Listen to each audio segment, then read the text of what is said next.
Ça vient, ne vous inquiétez pas.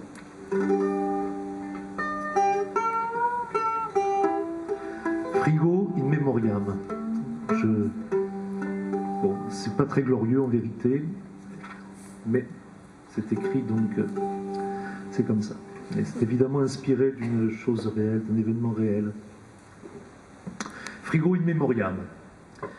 Si un jour d'aventure, votre réfrigérateur se transforme en iceberg dégoulinant sur le linot de la cuisine, ne faites pas comme moi, ne tentez pas de le dégivrer à la manière forte, en y allant à grands coups de canif pour faire sauter morceau par morceau le névé du glacier qui vous menaçait.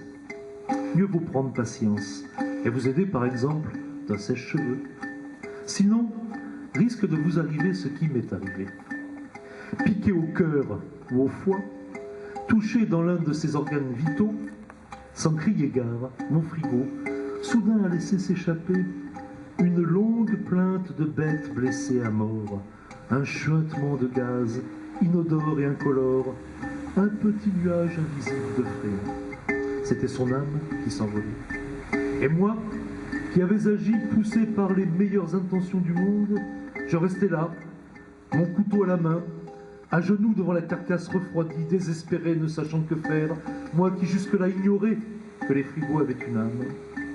Et voilà que maintenant, une voix terrible m'accusait, passant la tête à travers un trou dans le gris du ciel, au-dessus de la calotte glaciaire, les plus hautes autorités pontificales de la science et de la télévision me montraient du doigt devant le peuple pétrifié des Esquimaux glacés.